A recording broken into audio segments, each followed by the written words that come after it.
welcome to another episode of the Dear Higher Self podcast. You have your host, Gina, here, and I am so excited for today's episode. It is October. We are in the thick of spooky season.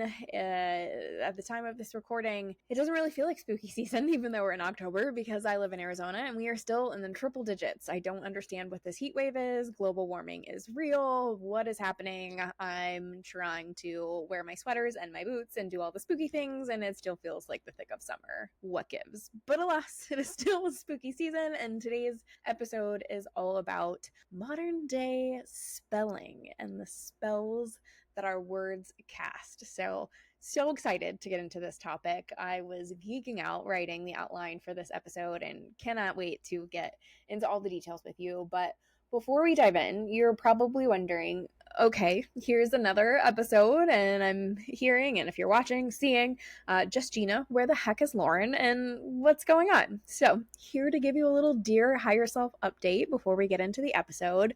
So in the theme of following our intuition and living in alignment and tuning into the messages of our higher self, I bring you the update for the Dear Higher Self podcast that Lauren was listening to her intuition and the guidance of her higher self. And a few weeks ago, she let me know that with all the incredible things going on in her life and her business, in order to keep everything in alignment, it meant that she had to step away from the Dear Higher Self podcast. So bittersweet, right?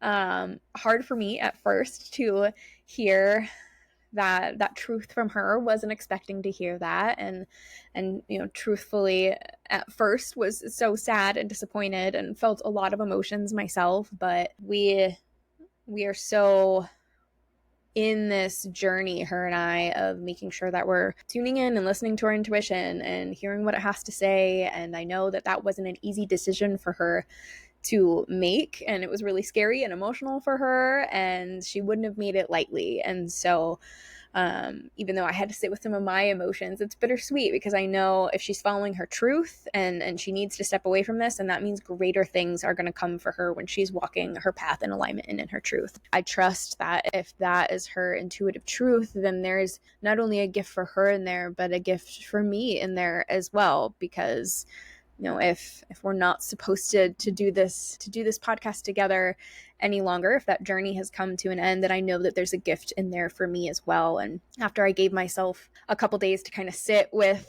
her announcement to me, and to really tune into how I felt about it, it felt clear to me to what messages I was getting intuitively and from my higher self. It was that my journey here on the Dear Higher Self podcast didn't want to come to an end. It didn't feel done for me. My mission still stands strong in wanting to be here with you, talking about life's biggest questions of who am I? What the heck am I supposed to do?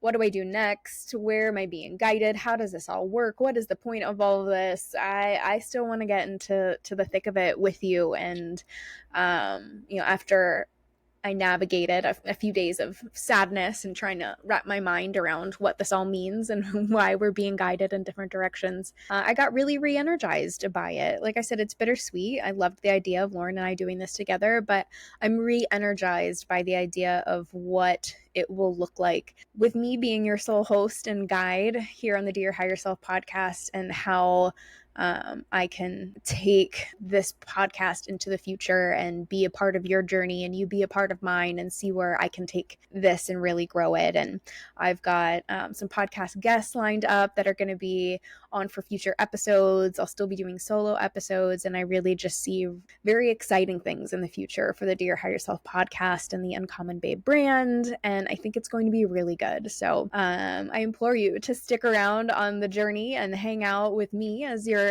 sole host. I'm sure we'll have Lauren back on the podcast as a guest from time to time, and certainly know she's going to do really great things in her business and with all the exciting things that she's got going on in her life. So it will be all well and good, because that's how it works, right? We trust our intuition, and it takes us down the path of what's in the highest good for our journey. So very excited for her, very excited for us, and how this journey is going to go along the way. So now let's get into the thick of the episode. So again, today we're talking about spelling, now that we're in spooky season, felt like the perfect topic. I was like, how do I find an October theme? With spirituality podcast, we love all things woo. It's October. Where do I want to take this? And then boom, I got the download and it was like, spelling, duh. So I have been going down this rabbit hole the last handful of months of really being geeked out by how all things are connected, and really just seeing how, while life is so complex, if you distill it down, there's so many similarities and connectivity amongst things, and it kind of just can like root down, like the way you root down into prime numbers. It's kind of like that. You can take the complexities and just root it down and then find similarities and things. And I've really just been geeking out about how so many things are connected, and having that aha moment when I realized that they're connected. And so part of that is I've been geeking out on etymology, which is the study of words and how they're connected. And so today we're talking about spelling, but let's think about the meaning of the word spell. So you've got, I put a spell on you, casting a spell, spirituality, woo-woo spells. It's October, yay. But then you also have spelling, like a spelling bee. You spell the words. They're kind of similar once you start putting them together. So I pulled up the etymology. There's a ton of different meanings if you go online and look at the etymology of a word. But the ones that stuck out to me for spells and spelling is spell is to mean, to signify, explain, or interpret. So that's when we're talking about it from the like literary sense, to spell out a word, right? Like, let me spell it out for you. We're trying to explain something. But when you look at it kind of from the flip side of the word spell, there's a Middle English interpretation back from the 1300s where it's spelling of charms, essentially.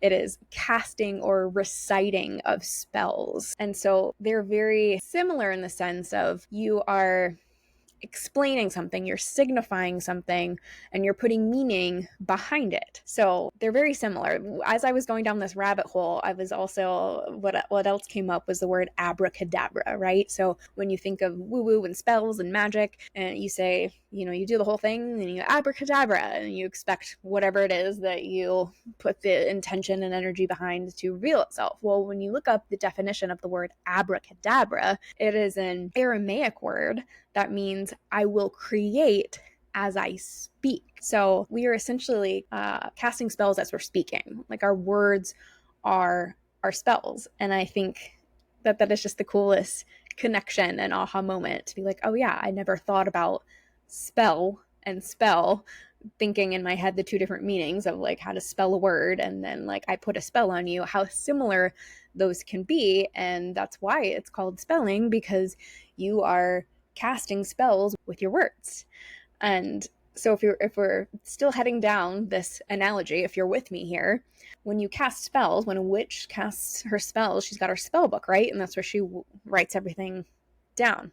Well, what do you think the analogy, the flip side of that, when you spell a word, what is the spell book for spelling words? It's a dictionary. Whoa. Right? It's like the ultimate spell book, the dictionary. So you can take something that's like super woo-woo and distill it down into something that is not woo-woo at all and just like literary.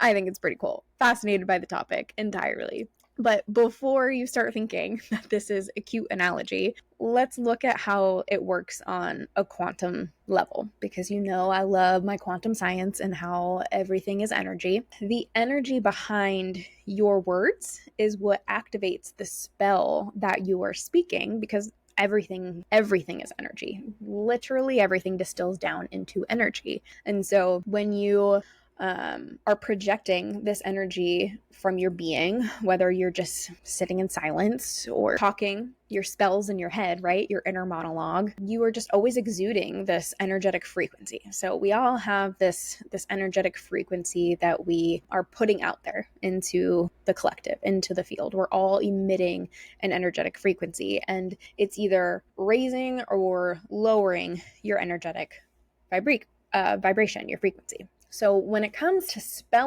speaking your words, to spelling your spell, the energy of what you're saying and the words have to align for the spell to be potent. We draw these English words together as a tool to express what it is that we are trying to cast the spell on. So again, I'm carrying this analogy through. We don't think of it like this in our day to day. We're just like, I need to say this one thing to somebody so I can, move around this person at the store, or to tell somebody what happened in my life, or to tell somebody how I feel. We don't think of it as spelling and casting spells, but really we kind of are if you think about it. And I'm going to explain it and kind of distill it all down for you, but really you're kind of just casting spells 24/7 because your energetic field is always manifesting. The frequency that you are putting out there is manifesting things just naturally, because that is how quantum science works. We can get into that in another episode, but take me at my word for it. That's how it works. Your energy is constantly manifesting what is going on outside of you. But we use our words to help bring that to life, right? The words that we use are a tool to express ourselves, which is just an added way in which to manifest, to cast the spells of what we're trying to say, do, and create in the world around us. So the energy that we're putting behind the words, it has to align with the words that we're saying in order for the spell, quote unquote, to be potent enough for it to work. So, for example, I could say something in complete gibberish to you and cast my spell in gibberish of, whatever it is that I'm trying to convey to you, the spell that I'm trying to cast on you. It could be damning you, or it could be saying something so nice that I'm like casting this really nice spell for you, that something really good like happens because I just think you're the greatest. And I say it in complete gibberish, right? It's only going to be half as potent because you're really only going to be able to pick up on my energetic frequency and tone that goes along with that, but you're not exactly going to know exactly what I'm saying in the spell because you don't speak gibberish, right? Which, side note, this is reminding me of when I was a kid, my cousin and I used to play pretend as children, and we would make up our own language, which was just complete gibberish, and neither of us honestly knew what the other person was saying. We were just mumbling words in our made-up language. And the only thing we would be able to really understand during our play was based off of tone and hand signals, because really neither of us understood what the other was actually saying in our gibberish language. That from time to time we'd have to stop and be like, no, in English. Just be like, I was telling you to go over there and grab the doll. Anyway, back to the point I'm trying to make. If I talk in gibberish or a language you don't understand, like German, if you don't know German, you're only going to get half of the spell. It's only going to be half as potent as the receiver because you can only read the energetic tone. So this kind of reminds me, it's kind of like affirmations. If you're telling yourself this affirmation, which an affirmation is totally a spell, you are trying to put yourself under the spell of something that isn't quite an inherent belief that you have. So let's say, for example, say you don't think that you're very good at dancing, right? And so you're saying this affirmation of like, I'm a good dancer, I'm a good dancer, I'm a good dancer. Well, if you don't believe that you're a good dancer, like not even a little bit, not at all, like it feels like a really far jump for you, then the spell that you're trying to say put yourself under isn't going to be as potent because you don't believe it. So it works just the same on yourself when you're trying to do the affirmations to yourself versus if I were to come up and say to you, your blue hair is atrocious and I hate it. And then you would be like, but I have brown hair. What are you talking about? You're crazy. So these spells that we cast on each other that we're saying may or may not be potent depending on the receiver, right? And so it all really comes down to the person on the receiving end and whether or not they want to accept the spell at hand. You're always in control of the spells that are being casted upon you. So if I were to come up and say, your blue hair is really ugly and you don't, for a fact you don't have blue hair, then you're going to just think I'm crazy and you're going to basically repel this spell of having ugly hair. But if I came up and told you that I thought that your hairstyle that day was really ugly, if you were questioning it that morning yourself, then you might go around the rest of the day thinking that your hair is ugly, and then boom, the spell worked. So it's really important as you're going through life to put yourself around people who are going to cast nice spells with their words and not mean and hurtful spells that are going to lower your energetic frequency, because the words that you speak are powerful. Now, there's one other piece of this that I want to note, because again, so many words like spell, to spell a word, and spell, to put a spell on you. So much of our English language has words that are similar or the same, or phrases that are similar or the same, but they mean different things. So for example, the spell, so to speak, of me let's say you're telling me a story, and then I, in the middle of it, I'm like, shut up, with like anger, right? I'm just like, shut up, I don't want to hear it. That is a totally different kind of spell than me being like, shut up. And the other one, the second one, is more like, that is wild, keep going, say more. Whereas the other one is like, shut it down, I don't want to hear anymore, blocking off my energy, I'm over it. So I said the same thing, or I said the same words, it's the same spell essentially, but the energy behind it and the intention behind it was totally different. So it's a totally different, quote unquote, spell to be had. So again, it roots back down to the energy and not necessarily the actual words that you're saying that are powerful. It's just a tool. It is symbolic, and it is a way to put the intention into meaning and to make it make sense. So everything is going to distill down to energy, net.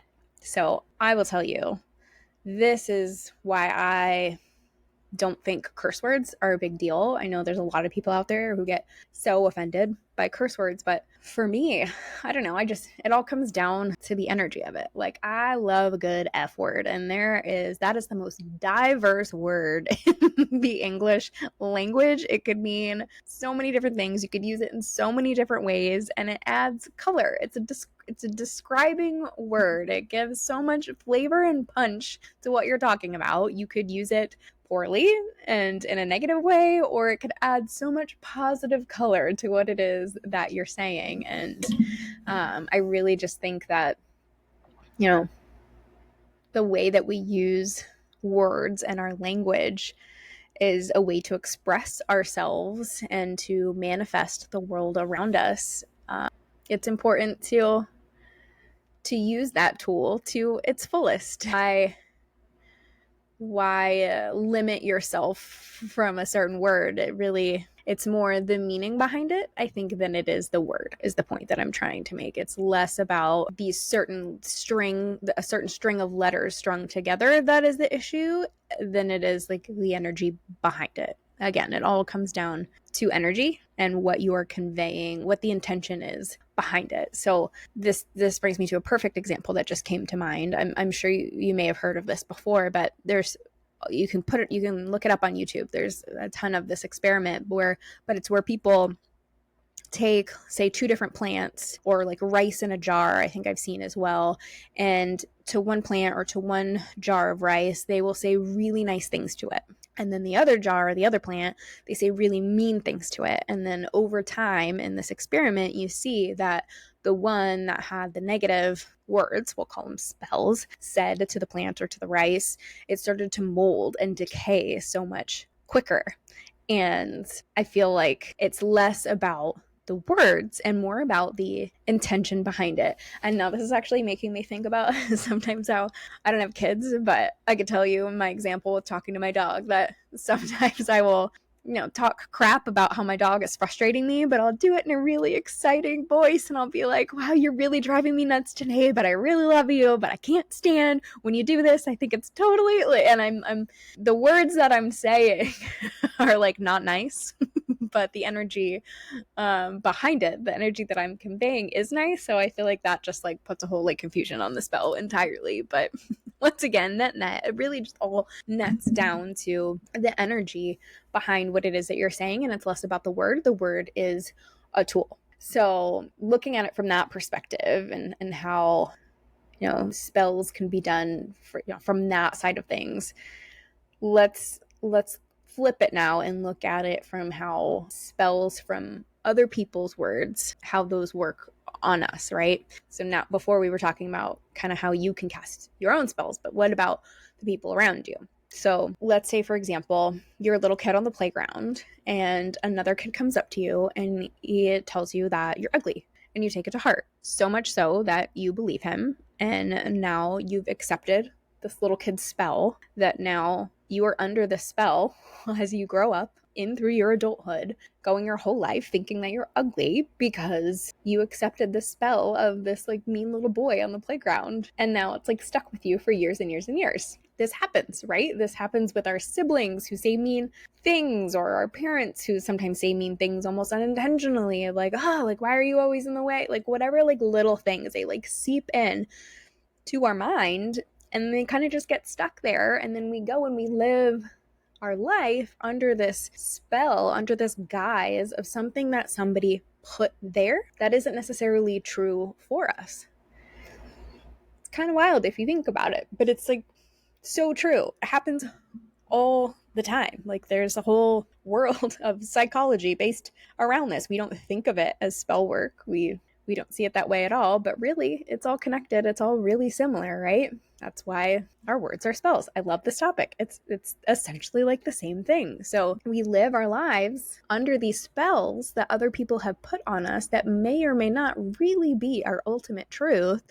And then we go on these healing spirituality journeys trying to go through and pluck out all the stories and the narratives, all the spells that we're under that we didn't really realize were there, that aren't necessarily our truth and who we are. And we've got to unlearn in our adult years and figure out what it was that got put there versus what is authentically true to us. But again, the bottom line here is that you ultimately have control over whether or not a spell is going to stick or not stick. So you don't need to, as you listen to this episode, go around worrying that people with their words are putting spells on you all the time. Like, net, you have the ultimate control over what spell you accept and allow to be cast upon you, because you are always the one who is in the ultimate control of your experience here on Earth. So again, going back to the blue hair example,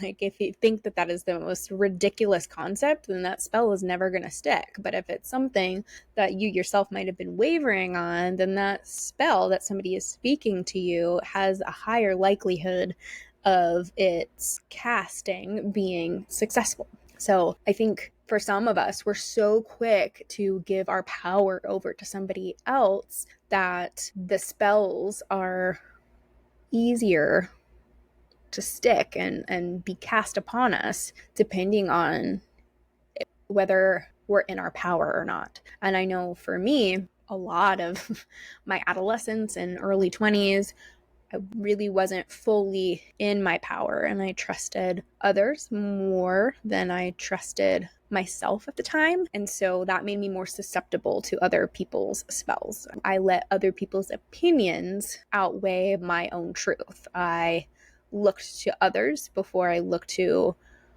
what my intuition or just internal feelings were on the topic. And so I didn't really have the tools at that time to be in my power, and so the spells were a lot easier at that time. But just know that at the end of the day, you ultimately have the ultimate power over whether or not the spell will stick or not. You can easily deflect the spell at any point. So even if it is something that you're wavering on, right? Like I said earlier, if you're wavering on it, it might be easier for it to penetrate. But now that you know how all this works, now that you're in on how this whole spelling thing works, you can just as easily deflect the spell. When somebody says something to you, if you can slow down and step back enough to be in your center, to be in your power, to go, you know what? I could run with this one. I could let that spell cast itself and adopt it and be under that spell, but I'm going to choose not to, because I know that that doesn't serve my highest good,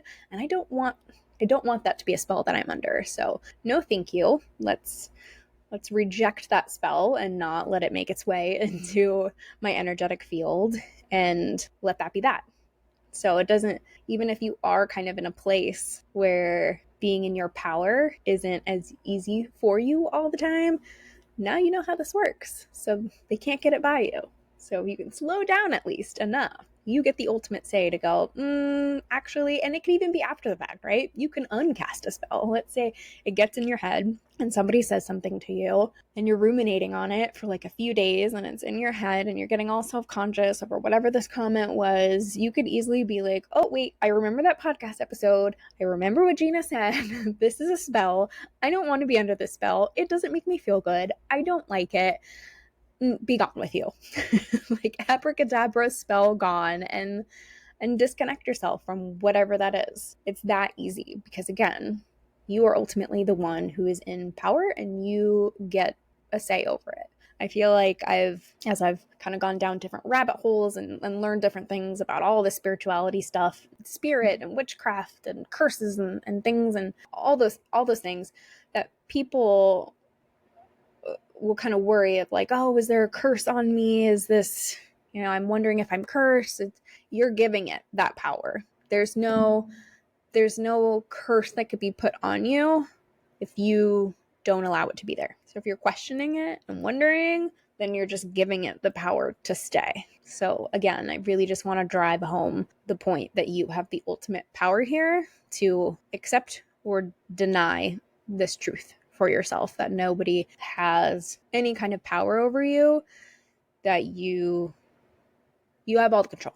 That's all I'm trying to say. So know that you have the control, and now knowing how all this works, keep in mind what you're consuming and who you're spending your time with, because it's the constant casting of spells, right? The people that you're around and the things that they talk about and how they talk about others and how they speak directly to you. If they're saying good things and making you feel good, well, then they're helping raise your energetic vibration. They're changing your energetic frequency. You're spiraling in a direction that is going upwards instead of downwards. But if you are around negative people who, whether they're, speaking poorly about others and casting spells negatively, in that direction versus if it's directly to you, either way, it is a negative energy and it's going to take you down and spiral you in a direction that is lower. So I don't know about you, but I'd rather go up instead of down. So it's important to be conscious about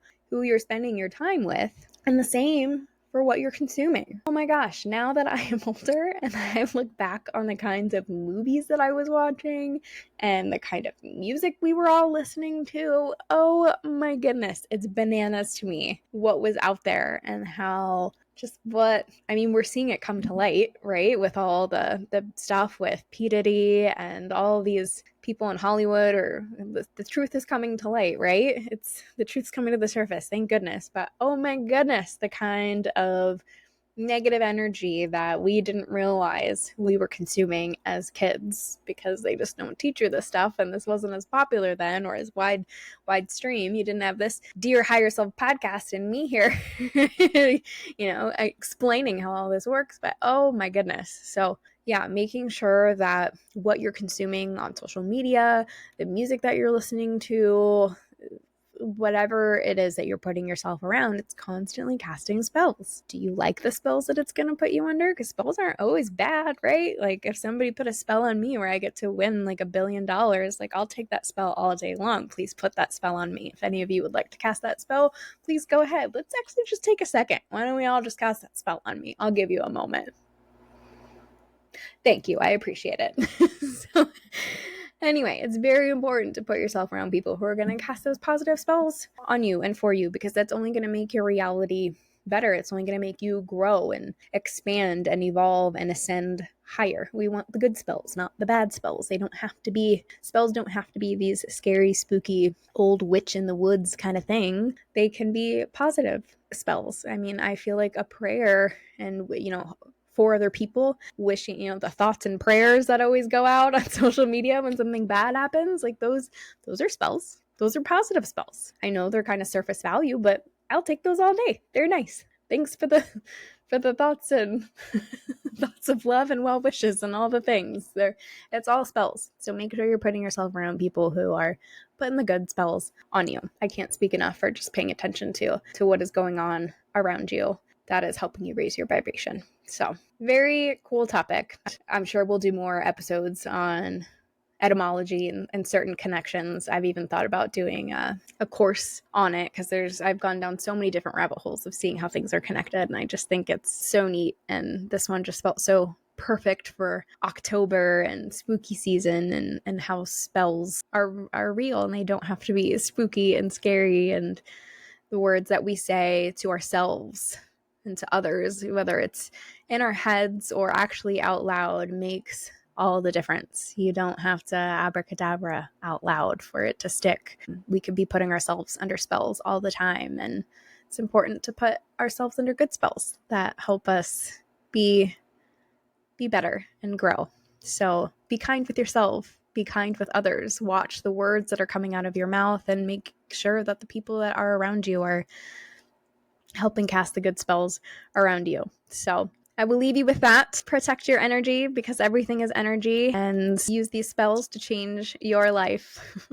I will leave you with that here. Thanks so much for listening to another episode. And if you haven't already, please subscribe to the podcast. It means so much. It helps the podcast grow, helps more people find it. So you hitting that subscribe or like button or leaving a comment casts a beautiful spell for the Dear Higher Self podcast, and for me, and all my dreams coming true, and helping you expand on your journey and bringing more to you. So would really appreciate you taking that extra step to cast that beautiful spell, so we can bring you more goodness and help your journey evolve and expand even farther. So thanks for listening to another episode, and we will see you in the next one.